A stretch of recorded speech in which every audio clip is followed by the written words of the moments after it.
Leaders अपने घरों को नहीं जलाते, लीडर्स वो होते हैं जो अपनी जानों के नजराने देते हैं, मौत से नहीं डरते, पहले वो जाते हैं जेलों में। और ये शहीदों के हम वारिस हैं, हम जिंदा हैं, कश्मीरी कौम भी जिंदा है, पाकिस्तानी कौम भी जिंदा है, मगर जो भी भटकाने की कोशिश कर रहा है उनकी आवाज को मुकम्मल तौर पे बंद कर दिया जाए। जीरो टॉलरेंस होनी चाहिए।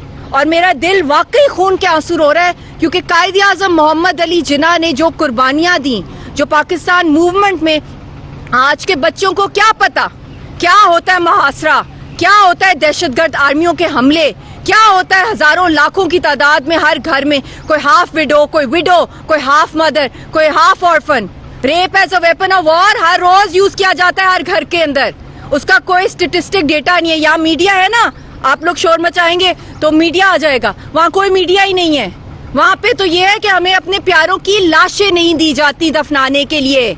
हमने ये देखा है मकबूल भट्ट शहीद की, जिस तरह उनको फांसी दी गई तिहाड़ के डेथ सेल के अंदर, उसके बाद जो अफजल गुरु को फांसी दी गई, आज तक उनकी जस्टिस हॉकी नहीं मिली। वहीं पे यासीन साहब को रखा है। लीडर्स ये होते हैं, लीडर्स अपने घरों को नहीं जलाते, लीडर्स वो होते हैं जो अपनी जानों के नजराने देते हैं, मौत से नहीं डरते, पहले वो जाते हैं जेलों में। यासीन साहब ने कहा तिहाड़ के दरवाजे खोलो, मैं खुद आ रहा हूँ, मैं बेताब हूँ आने के लिए।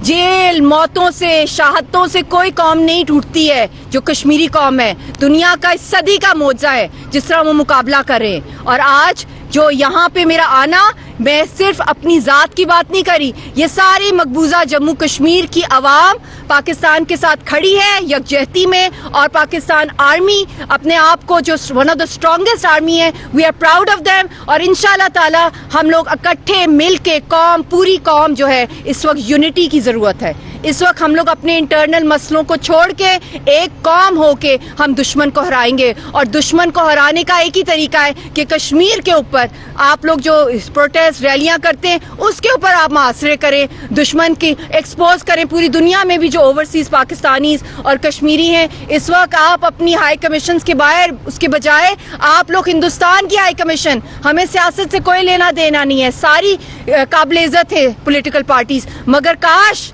कि पाकिस्तान का डायस्पोरा पूरी दुनिया में सिर्फ एक नारा लगाए। और पाकिस्तान के अंदर भी यही नारा है कि आज़ादी का मतलब ही सिर्फ यही है पाकिस्तानियों के लिए कि वो कश्मीरियों को आज़ाद करवाए हिंदुस्तान से। बड़ी जंगें क्यों ये शहीद हुए, इतने बड़े बड़े अजीम हस्तियां जंगों के अंदर कश्मीर के लिए। दुश्मन कौन है? हिंदुस्तान है आपका असल दुश्मन। हम कभी भी नहीं कहते कि न्यूक्लियर वॉर हो, अल्लाह ना करे। हम तो हमेशा अमन की बात करते हैं, हम चाहते हैं पुरअमन तरीके से मसला हल हो, मगर इस तरह की शरारतें करने से मुल्क टूटते नहीं है, बल्कि मैं समझती हूँ कि हिंदुस्तान ने अपनी कबर खो दी है। अगर वो जश्न मना रहा है, देखे क्या क्या उसकी फॉल्ट लाइन्स है मोदी की। वहाँ पे तो कर्नाटका में भी इलेक्शन हार गया है, फिर उसके बाद G20 के अंदर बहुत से ममालिक ने, खासतौर पर चाइना और सऊदीया ने बॉयकॉट किया है। अब तो वर्ल्ड डायनामिक्स पूरी बदलती जा रही हैं। ये इसकी भूल है कि ये अगर एक फांसी पे चढ़ा देगा खुदा न खास्ता यासीन साहब को, तो ये जीत जाएगा इलेक्शंस की वो बात ही नहीं है। ये तो अपनी कबर खोद रहा है। यासीन साहब को कुछ हुआ, ये समझता है कोई रद्द अमल नहीं आएगा कश्मीरी कौम से।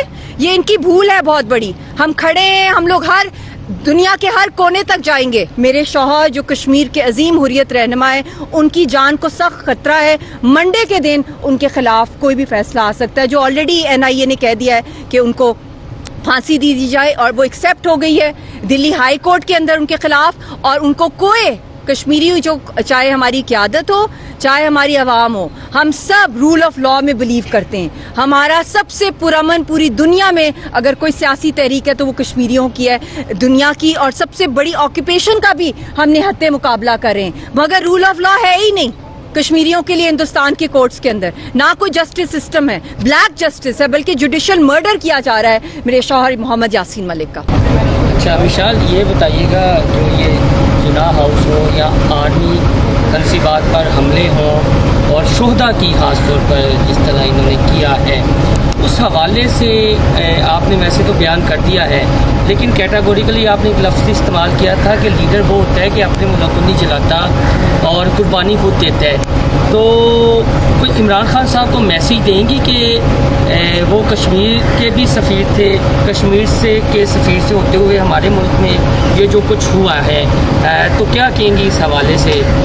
देखिए भाई मेरे, मैं ना पाकिस्तान की लोकल पॉलिटिक्स में میں کوئی بات زیادہ نہیں کرتی, حالانکہ میں سب کچھ دیکھ رہی ہوتی ہوں. میرا اپنا ملک ہے, ہمارے خاندان کا خون کا آخری قطرہ بھی قربان ہے پاکستان اور کشمیر کے لیے, اور ہم لوگ ایک برج ہیں کشمیر اور پاکستان کے بیچ میں جب سے میری شادی ہوئی ہے. اور میں نے یہ کہ شادی نہیں ہے بلکہ ایک پوری تحریک کے ساتھ جو ایک رشتہ جوڑا گیا ہے, اور میں سمجھتی ہوں زندگی ایک بہت چھوٹی چیز ہے قربان کرنے کے لیے. تو اگر اللہ تعالیٰ نے مجھے یہ موقع دیا کہ میں وہاں جا کے لوگوں کے دکھ درد کو سنوں, ان کی قربانیاں, ان کے گلے شکوے, ان کو ہمت دوں, ان کو حوصلہ دوں, ان کا پیغام دنیا تک پہنچاؤں. اور خاص طور پہ یاسین صاحب نے مجھے ہمیشہ کہا کہ دوسروں کا نام لیا کرو, اپنی بات نہ کیا کرو اور میری بات نہ کرو, ہماری آخر میں کیا کرو. مگر کیونکہ میں ایک وائف بھی ہوں اور ان کے اوپر جو اس وقت جو پھانسی گھاٹ پہ ان کو چڑھایا جا رہا ہے, میں مجبور ہوں, یہ میرا رائٹ ہے. ہمیں تو ان سے بات کرنے کی بھی نہیں اجازت دی گئی دنیا میں, چاہے نیلسن منڈیلا ہے, بڑے سے بڑے ذوالفقار علی بھٹو جب جیل میں تھے, ان کی بیٹی ان کو ملنے جاتی تھی, ان کو جب پھانسی لگی اس سے پہلے ان کی وائف ملنے جاتی تھی. واحد ہمارا ایک کیس ہے کہ بچی ہماری 2 سال کی تھی جب اس کے والد جو تھے اس سے جدا ہوئے, اور اب دیکھ لیں 11 سال کی ہو گئی ہے, 8.5 سال ہونے والے ہیں, ہم نے ان کی شکل نہیں دیکھی ہے. یہ قربانی ہم اپنی ذات کے لیے نہیں دے رہے, نہ ان سے فون پہ بات ہو سکتی ہے, نہ ویڈیو پہ بات ہو سکتی ہے, نہ ہم ان کو لیٹر بھیج سکتے ہیں, اور ان کو نہ کوئی تصویر, اور ان کو ایک ڈیتھ سیل میں 5x7 فیٹ کے ڈیتھ سیل میں رکھا ہوا ہے, اور فزیکل اور مینٹل 3rd ڈگری ٹارچر, نہ کوئی ان کو لائر دیا گیا ہے. میں نے آنکھ ہی ایسے بڑے بڑے لیڈرز میں کھولی ہے. سعید علی گیلانی شہید کی کو میں ملی ہوئی ہوں, میں نے کشمیر کی تحریک کے عظیم ترین رہنما دیکھیں, میرے آئیڈیل قائد اعظم محمد علی جناح ہے, اور کشمیر کی حریت کی عادت ہے. میں وہ جو ان کا کیلیبر جو سٹیٹس ہے وہ میں سمجھتی ہوں کہ بہت اشد ضرورت ہے کہ پاکستان کے بھی لیڈر جو ہیں وہ ان سے سیکھیں اور صبر کریں, حوصلہ کریں. آپس میں ہو جاتی ہیں لڑائیاں, مگر ملک ہے تو سب کچھ ہے, ورنہ کچھ نہیں ہے. اور یہ ملک شہیدوں کے خون سے رچا ہوا ہے, پاکستان کے شہیدوں کے اور کشمیر کے شہداء کے خون سے. تو یہ جو مٹی ہے یہ بھی بولتی ہے. تو آپ لوگ, یہ عبادت کی جگہ ہے, مقام ہوتا ہے, یہاں پہ آنا میرا دل پھٹ گیا ہے. مجھے پتا ہے کس طریقے سے وہاں پہ ہمارے باڈی سرچز, گالیاں دی جاتی ہیں اور ٹارچر کیا جاتا ہے عورتوں کو, گھروں کو ہمارے جلایا جاتا ہے ہندوستان کی دہشت گرد آرمی. ہمارا گھر کافی دفعہ میسومہ کے اندر جلایا گیا.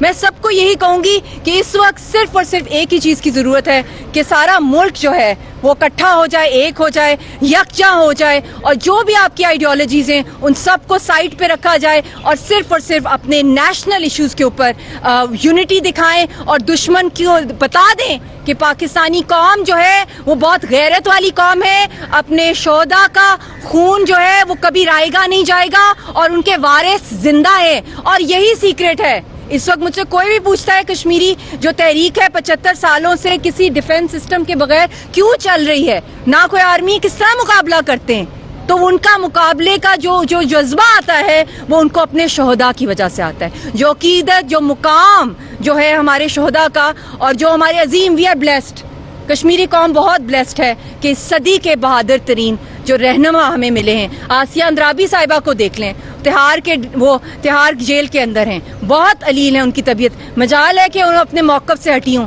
آپ شبیر شاہ صاحب کے گھر دیکھ لیں, حال ہی میں ان کے گھر میں ریڈ ہوئی ہے, ان کے بھی گھر میں صرف عورتیں تھیں. ہمارے گھر میں بزرگ ساس کو کتنا مارا پیٹا جاتا ہے, وہ بھی ہمارے بھی گھر میں وہاں پہ کوئی مرد نہیں, صرف عورتیں ہی ہیں.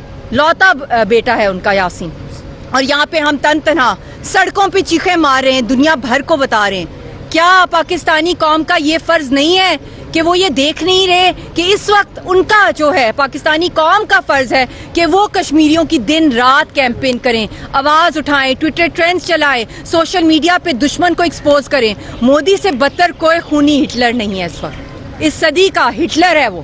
اور جتنا خون بہا ہے اس نے مسلمانوں کا, اور خاص طور پہ کشمیریوں کا, اور جو اپنے ہاں مائنورٹیز کے ساتھ کر رہا ہے, وہ تو اپنی سارا کا سارا قبر کھود رہا ہے. ہندوستان تو ٹوٹ رہا ہے, مگر پاکستان جو ہے اس کو مضبوط ہونا ہے. اور جتنا اسٹرانگ پاکستان ہوگا, اور پاکستان کا ڈیفنس اور پاکستان کی آرمی, اتنا ہی زیادہ خطے کے اندر امن کی اور کشمیر کی آزادی کا ہوپ ہے.